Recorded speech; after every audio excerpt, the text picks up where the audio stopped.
There you go, Sipple. We're live. Welcome. Welcome to you. Welcome to everybody. I will give you a few minutes to join us here. It's Parker and Sipple. We just watched Nebraska beat Fordham of the FCS, the Patriot Conference, Patriot League, I guess, 52-7 at Memorial Stadium, home opener. Announced crowd of 85,000. Obviously, first-time fans have been back in the stadium for a game since November of 2019. So Sipple will have people filter in here probably over the next couple of minutes. But I guess first things first, I know it doesn't solve all your problems, right, to win a game like this. But where does your mind go first when you think about easy, breezy win today? I thought it was progress. First of all, the crowd was good. I thought it was pretty normal. It was relatively full. It wasn't. You didn't see gaping openings. That was good to see. The fans showed up in mass. But as far as the team goes, it was a little rocky early. It was early on. Yeah, there was some tension, I'd say, into the second quarter when Nebraska was only leading 10-7. It felt like you're probably a little on edge if you're a fan. Then when Markel Dismuke blocked a field goal, Nebraska follows with a touchdown, 17-7, and then Dante Williams gets an interception, big interception, and both those occurred in the red zone. Markel Dismuke's block. Was it? No, that wasn't it. They were both just outside the red zone, but Fordham's in plus territory on both of those. Yeah, and it felt like there was some heat, and so Dante Williams gets an interception. They follow that with a 2-minute drill touchdown, 24-7, and there's breathing room. And then they came out really strong in the third quarter. I thought the defense really set the tone. I thought they were really animated. You know what happened. I guarantee that the message was, do not let what happened last week against Illinois happen again. Yeah, and they just really had the one hiccup in the third quarter, which was after the defense got a 3-0 out to start. Cam Taylor-Britt muffed the punt as it was bouncing along the sideline. But then it was 3-and-out. Again, Fordham went for it, and that was the Deontay Williams pick. So second pick. Yeah. So the seniors get him off the field there. And then, it was pretty straightforward from there. They started – they scored on 7 straight drives. Nebraska punted 2 of its first 3 possessions and then scored on 7 straight drives. Good. 633 yards, 95 plays, tied for the most offensive snaps for Nebraska under Scott Frost, tied the Illinois game in 2019. How many yards? 633. 633 and 95 snaps. That's good. So they ran for 329. Yep, and 6 touchdowns. Yeah, 65 carries. 65 carries. So that's commitment. They run the damn ball. Yeah, they ran. No, they run. Yeah, they run. Okay. Welcome, everybody. We'll get John just says great win. Matt, hey, Sip, what did you think about the triple option plays today? I liked them. They worked. They ran 3 of them with Samari Toure, and they netted 35 yards, touchdown in there, and it does look very smooth. They must like Toure running it because he has a good feel for it. He does, yeah. Not everybody does have that feel. He's not a burner.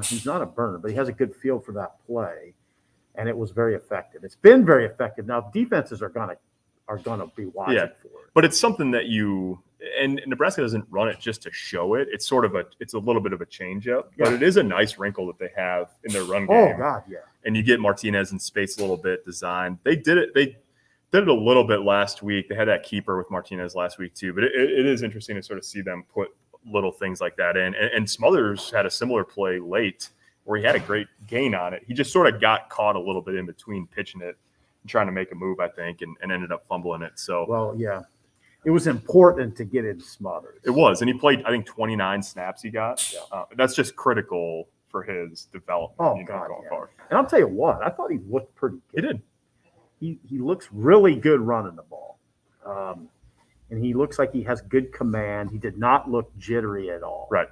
I think that was a good picture. Yeah, you can't. I'll tell you what, you can't really overstate the importance of what you saw he got, what you say, 29 snaps. 29 snaps, yeah. Huge. 2 touchdown drives Huge. and turnover. Kevin asks, lock it in, Marquis Stepp starts next week. Matt, Kevin, you would think, yeah, you would think. I mean, he had in a not very productive week for the running backs last week, he had the most production, 10 carries for 33 yards. And then, yeah, he looked the most comfortable out of all their backs today, didn't he? Yes, he did. I'd be surprised. Yeah, I'm going to say it. I'd be surprised. I agree with Kevin that he probably will be the starter next week. We had a really, I mean, everyone feels good after a win. Had a good chat with Marquis Stepp after the game. It was funny.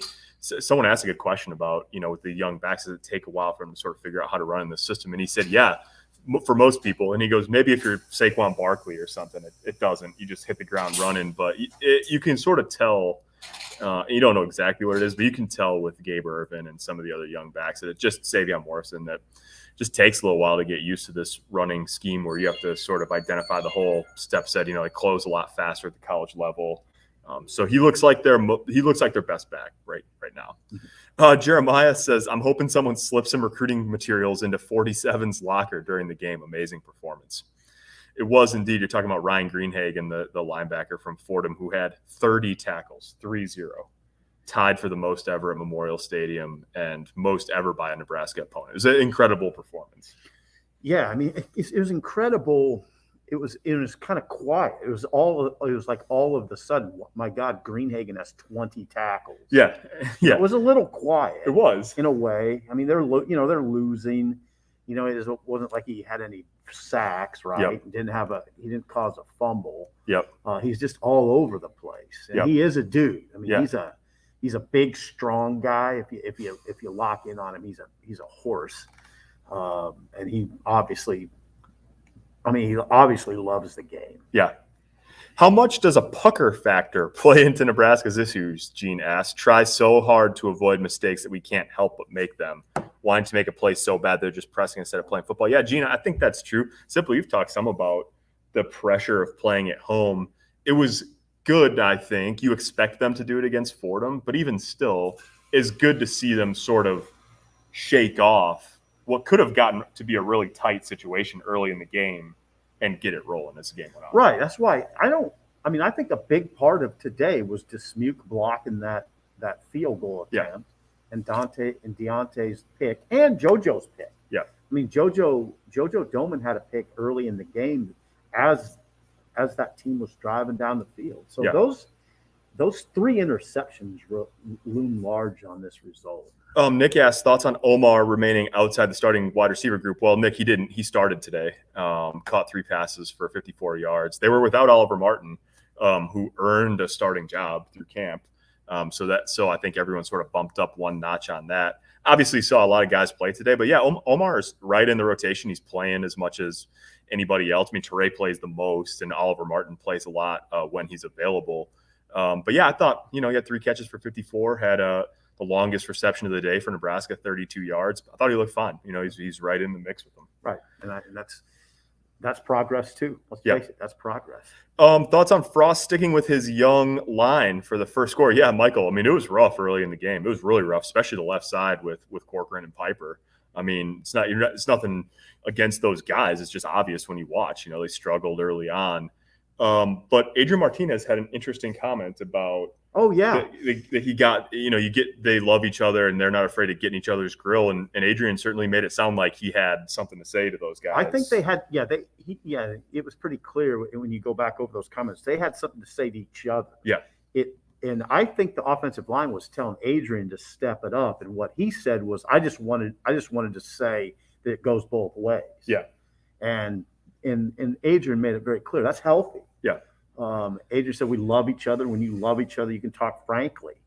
And they were talking. It sounds to me like they were talking pretty frankly. Yeah. And you could tell. I mean, I wrote this in one of our something after the game. Adrian had 6 completions of at least 23 yards, and they all came sort of once Nebraska got settled in up front and gave them a little time to let stuff develop down the field. It was there all day for the receivers, and you'd expect that against an FCS team, but once the protection issues got figured out, they were really able to push the ball down the field pretty effectively.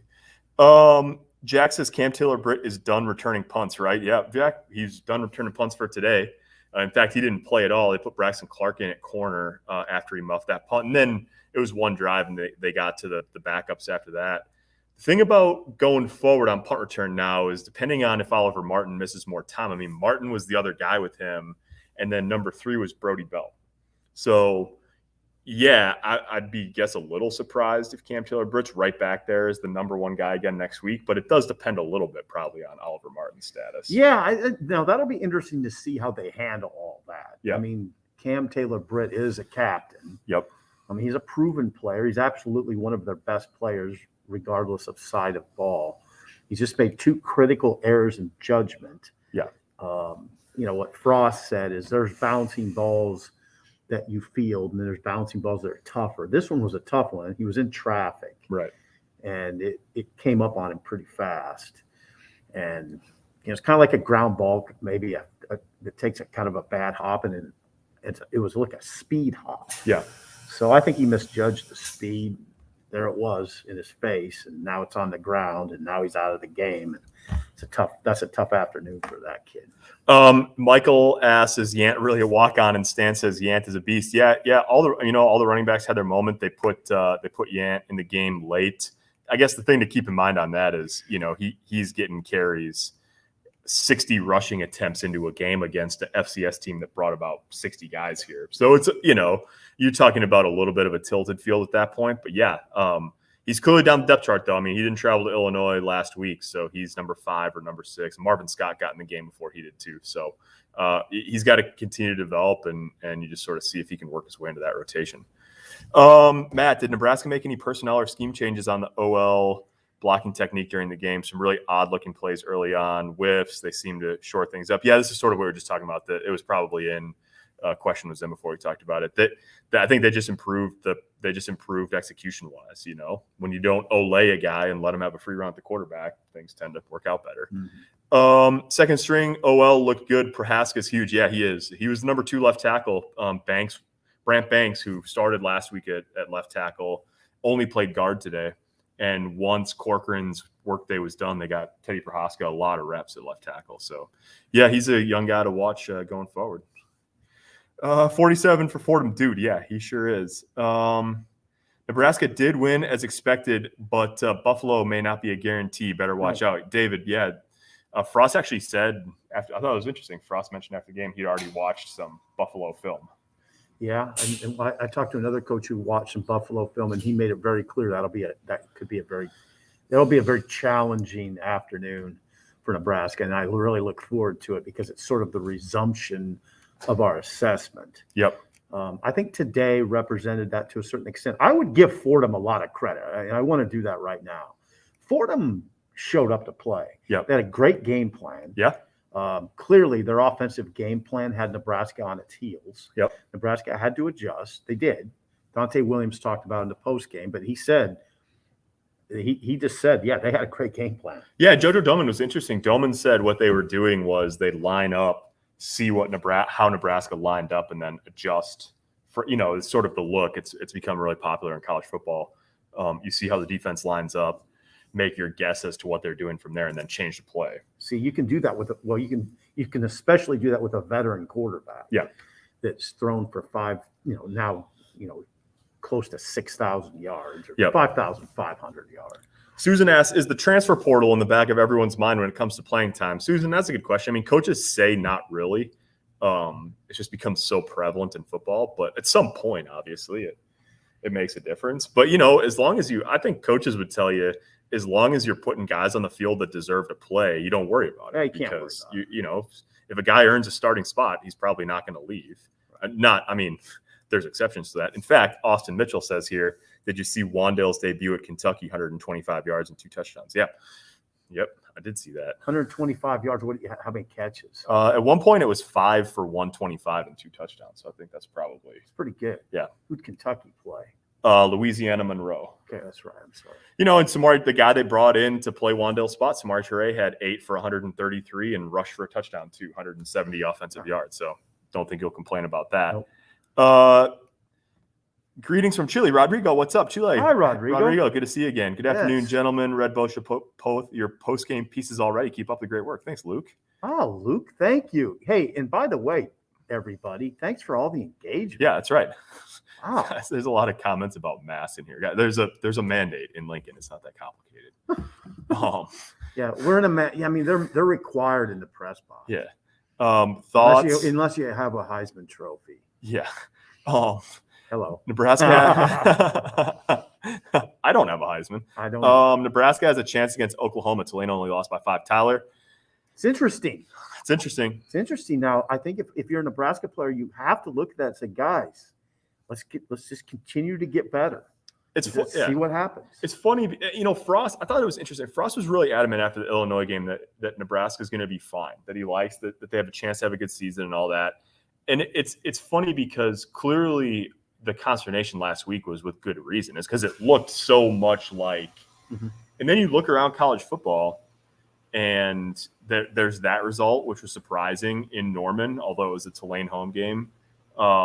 Fresno State was beating Oregon last I saw. I mean, there's a lot of that this time of year. And it's not to – I mean, Nebraska's got its issues to sort out, don't get me wrong. But, yeah, I mean, losing or being in games that you didn't expect to be in certainly is not a one-team phenomenon in college football. No, and here's the deal. Nebraska, as far as mistakes go, Nebraska only had 2 penalties today. Yeah. I believe they only had 1 through 3 quarters.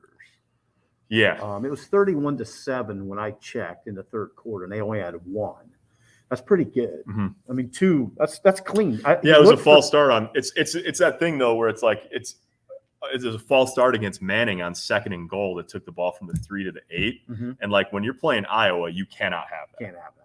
So you get away with it now. Good point. But even then, it's like the fumble on the second play of the game. Okay, you get 20 on the next snap and then end up punting, but you don't want to do that against a Big Ten team. You can't. So they did minimize errors today. You had the Taylor Britt muff. I'd say special teams, again, the Taylor Britt muff. Other than that, the only things you would look at and say, is it continued softness in the return game. Yep. The kickoff return game. Yep. 2 returns that didn't get to the 25. Those were the issues in the special teams. Otherwise, pretty good. Yeah, all the kicks went through the uprights from Connor Culp and 9 touchbacks on 9 kickoffs. So Nebraska through 2 games now, 13 touchbacks and 15 attempts. They've got more touchbacks this year already than they had in 8 games last year. So tip of the cap to Brendan Frankie and Kellen Meyer. There you go.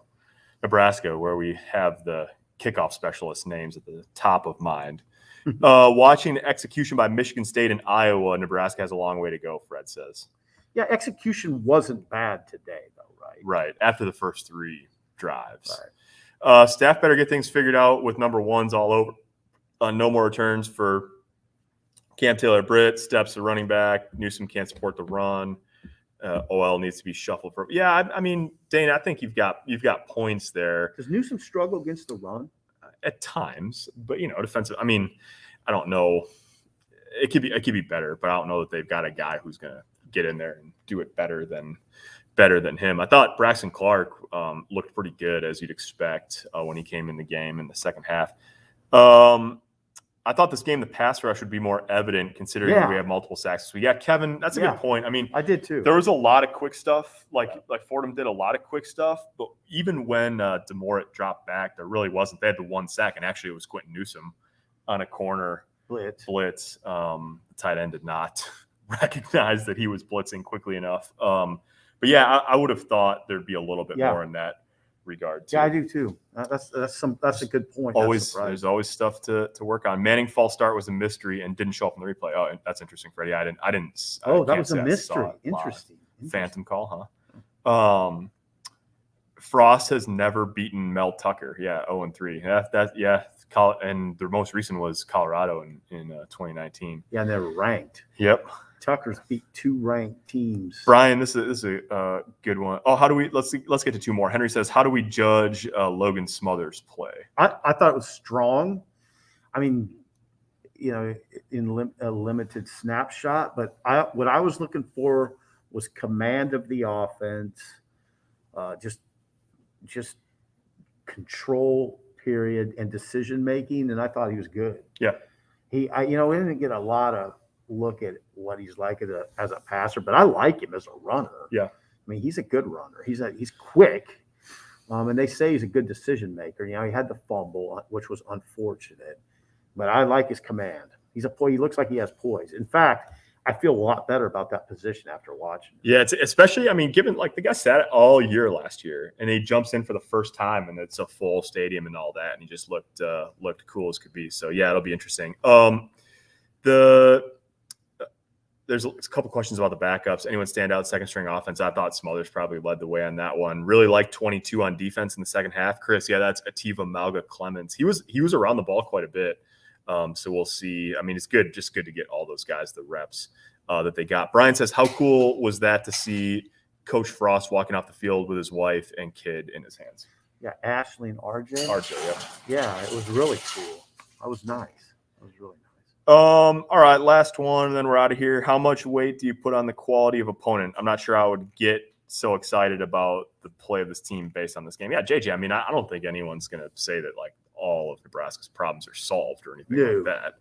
But you got to start somewhere, right? Yeah. And they did largely. They just did what they were supposed to do today, right? Yeah. Again, I tip my cap to Fordham. They're better than I thought. Yeah. And they're really well coached. Yeah. Really well coached. So yeah, I think that's sort of. I mean, I wrote before the game, one of the things you wanted to see was Nebraska get in rhythm offensively and stay in rhythm for a while, and they didn't right away. No, they but didn't. Then they did, and they scored on 7 straight drives, and it's like, okay, yeah, it's Fordham. What does that matter? And it doesn't mean that they're going to go out and roll Buffalo or beat Oklahoma or anything like that, but I mean, it's better than the alternative, right? Yeah, I mean, it's better than like stumbling around for 4 quarters. I call it progress. I mean, I'm not saying it's a lot of progress, but it's progress. 52-7, they won. Yeah, and it's what you put a game like this on the schedule for, is to get the work done, and then to have Logan Smothers in the game for 18 minutes, and to have Raquan Buckley and Jalen Weaver get time, and Kobe Bretz get time, and all those guys get some run. So, Mike closes us out and says, "Shit's restored." Well, for this week at least. We'll fire it up again on Monday. Check journalstar.com/Huskers and HuskerAction.com. There's a ton of post-game coverage up there, videos, analysis, anything you want. It's there. We'll be back on Monday. We'll have coverage tomorrow too. Back on Monday as Nebraska gets ready for Buffalo. Today they beat Fordham 52-7 to get to 1-1. So for Sipple, I'm Parker. Thanks for watching. We'll see you guys soon.